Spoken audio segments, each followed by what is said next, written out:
Learn English through story. Chapter 1. My Life.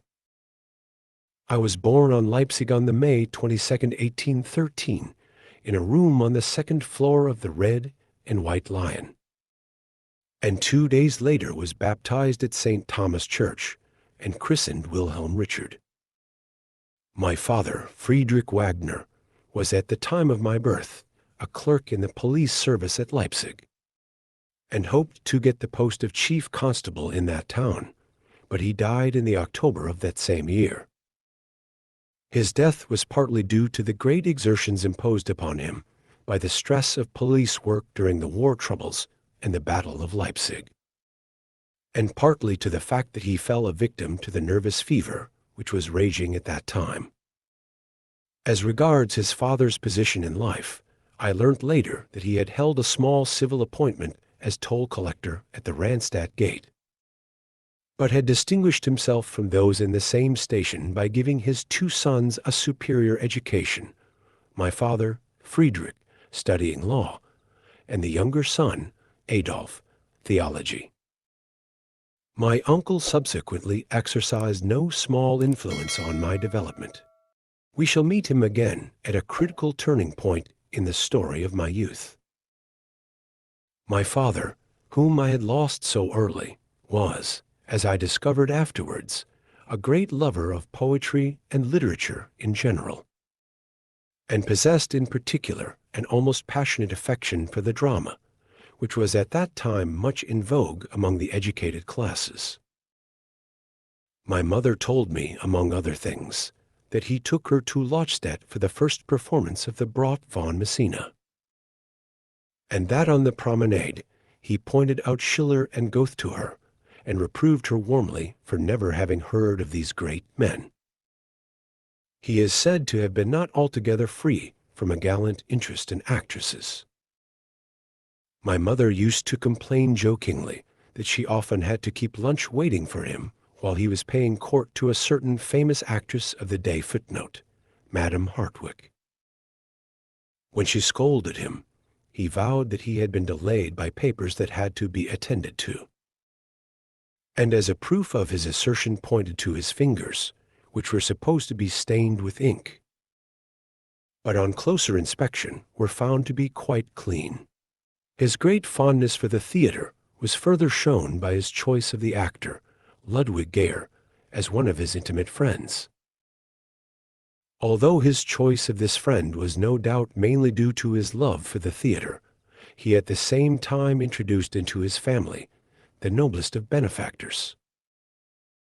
For this modest artist, prompted by a warm interest in the lot of his friend's large family, so unexpectedly left destitute, devoted the remainder of his life to making strenuous efforts to maintain and educate the orphans.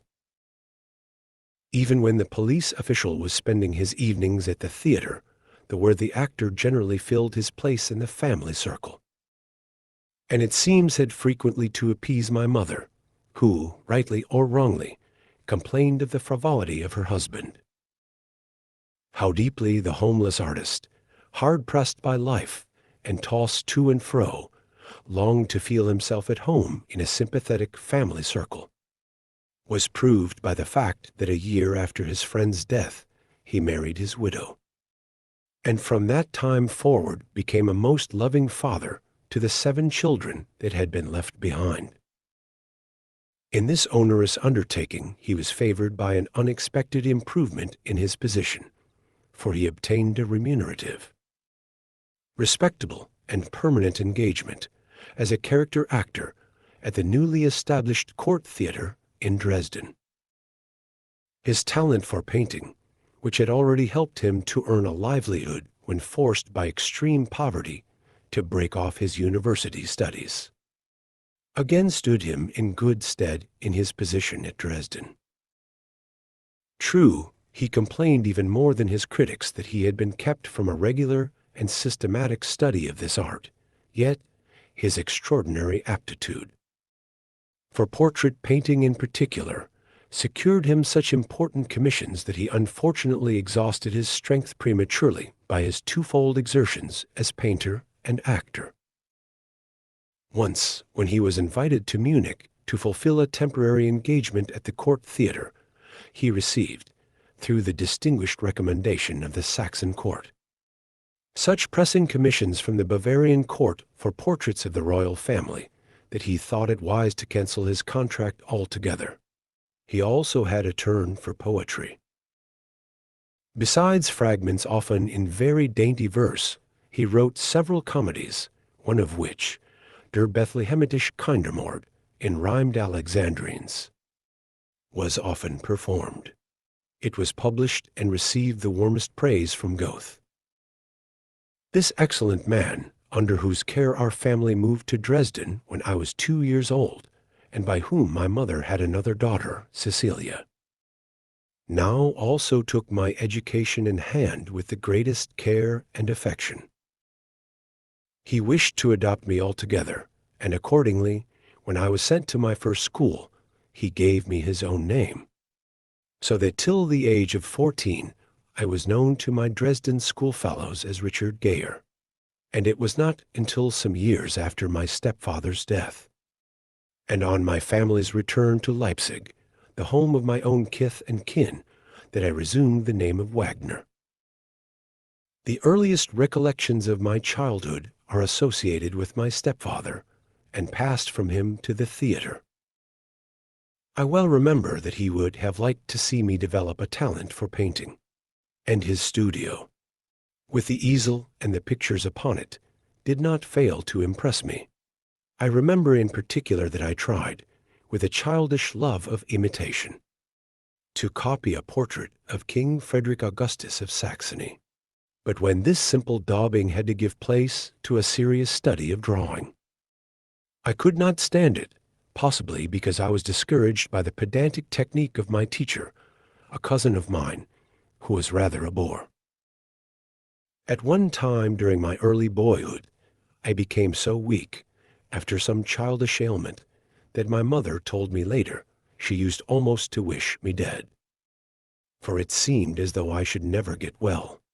However, my subsequent good health apparently astonished my parents. I afterwards learnt the noble part played by my excellent stepfather on this occasion also.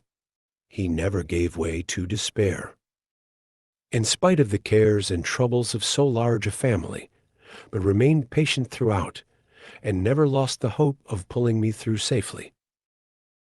My imagination at this time was deeply impressed by my acquaintance with the theater, with which I was brought into contact, not only as a childish spectator from the mysterious stage box, with its access to the stage, and by visits to the wardrobe with its fantastic costumes, wigs and other disguises, but also by taking a part in the performances myself.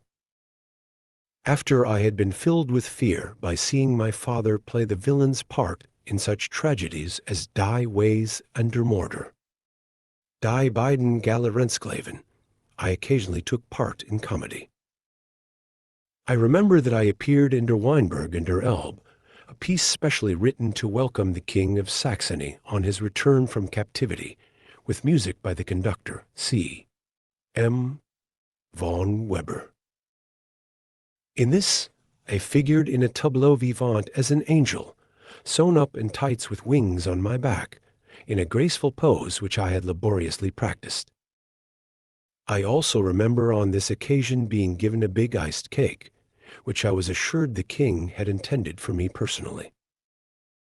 Lastly, I can recall taking a child's part in which I had a few words to speak in Kotzebue's Menschenhass and Rui footnote, misanthropy and remorse, which furnished me with an excuse at school for not having learnt my lessons. I said I had too much to do, as I had to learn by heart an important part in Den Menschen außer der Reihe. Footnote, the man out of the rank or row. In the German, this is a simple phonetic corruption of Kotzebue's title, which might easily occur to a child who had only heard, and not read, that title, editor. On the other hand, To show how seriously my father regarded my education, when I was 6 years old, he took me to a clergyman in the country at Pissendorf, near Dresden, where I was to be given a sound and healthy training with other boys of my own class. In the evening, the vicar, whose name was Wetzel, used to tell us the story of Robinson Crusoe and discuss it with us in a highly instructive manner. I was, moreover, much impressed by a biography of Mozart which was read aloud, and the newspaper accounts and monthly reports of the events of the Greek War of Independence stirred my imagination deeply. My love for Greece, which afterwards made me turn with enthusiasm to the mythology and history of ancient Hellas, was thus the natural outcome of the intense and painful interest I took in the events of this period. In after years, the story of the struggle of the Greeks against the Persians always revived my impressions of this modern revolt of Greece against the Turks. One day, when I had been in this country home scarcely a year, a messenger came from town to ask the vicar to take me to my parents' house in Dresden, as my father was dying. We did the 3 hours' journey on foot, and as I was very exhausted when I arrived, I scarcely understood why my mother was crying. The next day I was taken to my father's bedside. The extreme weakness with which he spoke to me, combined with all the precautions taken in the last desperate treatment of his complaint acute hydrothorax, made the whole scene appear like a dream to me, and I think I was too frightened and surprised to cry. In the next room, my mother asked me to show her what I could play on the piano, wisely hoping to divert my father's thoughts by the sound. I played You by M. Emmer True and Redlichkeit, and my father said to her, "Is it possible he has musical talent?" In the early hours of the next morning, my mother came into the great night nursery, and standing by the bedside of each of us in turn, told us, with sobs, that our father was dead, and gave us each a message with his blessing. To me, she said, he hoped to make something of you. In the afternoon, my schoolmaster, Wetzel, came to take me back to the country. We walked the whole way to Pissendorf, arriving at nightfall. On the way I asked him many questions about the stars, of which he gave me my first intelligent idea. A week later, my stepfather's brother arrived from Eisleben for the funeral. He promised, as far as he was able, to support the family, which was now once more destitute, and undertook to provide for my future education. I took leave of my companions and of the kind-hearted clergyman, and it was for his funeral that I paid my next visit to Pissendorf a few years later. I did not go to the place again till long afterwards, when I visited it on an excursion such as I often made, far into the country, at the time when I was conducting the orchestra in Dresden. I was much grieved not to find the old parsonage still there, but in its place a more pretentious modern structure, which so turned me against the locality that thenceforward my excursions were always made in another direction. This time my uncle brought me back to Dresden in the carriage. I found my mother and sister in the deepest mourning, and remember being received for the first time with a tenderness not usual in our family. And I noticed that the same tenderness marked our leave-taking, when, a few days later, my uncle took me with him to Eisleben. This uncle, who was a younger brother of my stepfather, had settled there as a goldsmith, and Julius, one of my elder brothers, had already been apprenticed to him. Our old grandmother also lived with this bachelor son, and as it was evident that she could not live long, she was not informed of the death of her eldest son, which I, too, was bidden to keep to myself. The servant carefully removed the crape from my coat, telling me she would keep it until my grandmother died, which was likely to be soon. I was now often called upon to tell her about my father, and it was no great difficulty for me to keep the secret of his death, as I had scarcely realized it myself. She lived in a dark back room looking out upon a narrow courtyard, and took a great delight in watching the robins that fluttered freely about her, and for which she always kept fresh green boughs by the stove. When some of these robins were killed by the cat, I managed to catch others for her in the neighborhood, which pleased her very much, and in return, she kept me tidy and clean. Her death, as had been expected, took place before long, and the crape that had been put away was now openly worn in Eisleben. The back room, with its robins and green branches, now knew me no more, but I soon made myself at home with the soap boiler's family, to whom the house belonged, and became popular with them on account of the stories I told them. I was sent to a private school kept by a man called Weiss, who left an impression of gravity and dignity upon my mind. Towards the end of the 50s, I was greatly moved at reading in a musical paper the account of a concert at Eisleben, consisting of parts of Tannhauser at which my former master, who had not forgotten his young pupil, had been present.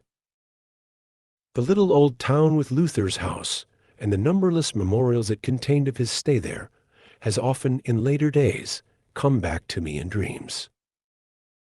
I have always wished to revisit it and verify the clearness of my recollections, but strange to say, it has never been my fate to do so. We lived in the marketplace, where I was often entertained by strange sights, such, for instance, as performances by a troupe of acrobats, in which a man walked a rope stretched from tower to tower across the square, an achievement which long inspired me with a passion for such feats of daring.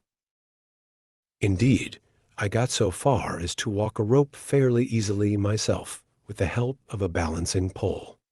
I had made the rope out of cords twisted together and stretched across the courtyard, and even now I still feel a desire to gratify my acrobatic instincts. The thing that attracted me most, however, was the brass band of a hussar regiment quartered at Eisleben. It often played a certain piece which had just come out, and which was making a great sensation. I mean the huntsman's chorus out of the Freischütz that had been recently performed at the opera in Berlin. My uncle and brother asked me eagerly about its composer, Weber, whom I must have seen at my parents' house in Dresden, when he was conductor of the orchestra there. About the same time, the Jungfernkranz was zealously played and sung by some friends who lived near us.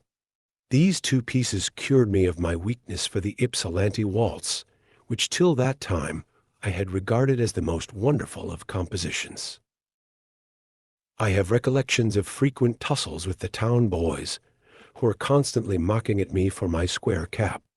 And I remember, too, that I was very fond of rambles of adventure among the rocky banks of the Unstrut. My uncle's marriage late in life, and the starting of his new home, brought about a marked alteration in his relations to my family. After a lapse of a year, I was taken by him to Leipzig, and handed over for some days to the Wagners, my own father's relatives, consisting of my uncle Adolf and his sister Friedrich Wagner. This extraordinarily interesting man, whose influence afterwards became ever more stimulating to me, now for the first time brought himself and his singular environment into my life.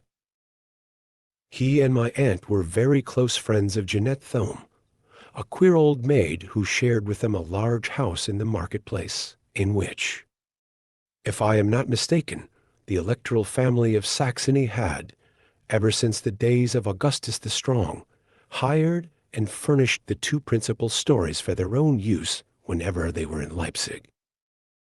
So far as I know, Jeanette Thome really owned the second story, of which she inhabited only a modest apartment looking out on the courtyard. As, however, the king merely occupied the hired rooms for a few days in the year, Jeanette and her circle generally made use of his splendid apartments, and one of these staterooms was made into a bedroom for me. The decorations and fittings of these rooms also dated from the days of Augustus the Strong. They were luxurious with heavy silk and rich rococo furniture, all of which were much soiled with age. As a matter of fact, I was delighted by these large, strange rooms, looking out upon the bustling Leipzig marketplace, where I loved above all to watch the students in the crowd making their way along in their old-fashioned club attire and filling up the whole width of the street. There was only one portion of the decorations of the rooms that I thoroughly disliked, and this consisted of the various portraits, but particularly those of high-born dames in hooped petticoats, with youthful faces and powdered hair. These appeared to me exactly like ghosts who, when I was alone in the room, seemed to come back to life and filled me with the most abject fear. To sleep alone in this distant chamber, in that old-fashioned bed of state, beneath those unearthly pictures, was a constant terror to me. It is true, I tried to hide my fear from my aunt when she lighted me to bed in the evening with her candle, but never a night passed in which I was not a prey to the most horrible ghostly visions, my dread of which would leave me in a bath of perspiration. The personality of the three chief occupants of this story was admirably adapted to materialize the ghostly impressions of the house into a reality that resembled some strange fairy tale. Jeanette Thome was very small and stout. She wore a fair Titus wig and seemed to hug to herself the consciousness of vanished beauty. My aunt, her faithful friend and guardian, who was also an old maid, was remarkable for the height and extreme leanness of her person. The oddity of her otherwise very pleasant face was increased by an exceedingly pointed chin. My uncle Adolf had chosen as his permanent study a dark room in the courtyard. There it was that I saw him for the first time, surrounded by a great wilderness of books and attired in an unpretentious indoor costume, the most striking feature of which was a tall, pointed felt cap, such as I had seen worn by the clown who belonged to the troupe of rope dancers at Eisleben. A great love of independence had driven him to this strange retreat. He had been originally destined for the church, but he soon gave that up in order to devote himself entirely to philological studies. But as he had the greatest dislike of acting as a professor and teacher in a regular post, he soon tried to make a meager livelihood by literary work. He had certain social gifts, and especially a fine tenor voice, and appears in his youth to have been welcome as a man of letters among a fairly wide circle of friends at Leipzig. On a trip to Jena, during which he and a companion seemed to have found their way into various musical and oratorical associations, he paid a visit to Schiller. With this object in view, he had come armed with a request from the management of the Leipzig theater, who wanted to secure the rights of Wallenstein, which was just finished. He told me later of the magic impression made upon him by Schiller, with his tall, slight figure and irresistibly attractive blue eyes. His only complaint was that, owing to a well-meant trick played on him by his friend, he had been placed in a most trying position, for the latter had managed to send Schiller a small volume of Adolf Wagner's poems in advance. The young poet was much embarrassed to hear Schiller address him in flattering terms on the subject of his poetry, but was convinced that the great man was merely encouraging him out of kindness. Afterwards, he devoted himself entirely to philological studios, one of his best-known publications in that department being his Parnaso Italiano, which he dedicated to Goethe in an Italian poem. True, I have heard experts say that the latter was written in unusually pompous Italian, but Goethe sent him a letter full of praise, as well as a silver cup from his own household plate. The impression that I, as a boy of 8, conceived of Adolf Wagner, amid the surroundings of his own home, was that he was a peculiarly puzzling character. Soon had to leave the influence of this environment, and was brought back to my people at Dresden. Meanwhile, my family, under the guidance of my bereaved mother, had been obliged to settle down as well as they could under the circumstances. My eldest brother Albert, who originally intended to study medicine, had, upon the advice of Weber, who had much admired his beautiful tenor voice, started his theatrical career in Breslau. My second sister Louisa soon followed his example and became an actress. My eldest sister Rosalie had obtained an excellent engagement at the Dresden Court Theater, and the younger members of the family all looked up to her, for she was now the main support of our poor sorrowing mother. My family still occupied the same comfortable home which my father had made for them. Some of the spare rooms were occasionally let to strangers, and Spar was among those who at one time lodged with us. Thanks to her great energy, and to help received from various sources among which the continued generosity of the court, out of respect to the memory of my late stepfather, must not be forgotten, my mother managed so well in making both ends meet, that even my education did not suffer. After it had been decided that my sister Clara, owing to her exceedingly beautiful voice, should also go on the stage, my mother took the greatest care to prevent me from developing any taste whatever for the theater. She never ceased to reproach herself for having consented to the theatrical career of my eldest brother, and as my second brother showed no greater talents than those which were useful to him as a goldsmith. It was now her chief desire to see some progress made towards the fulfillment of the hopes and wishes of my stepfather, who hoped to make something of me.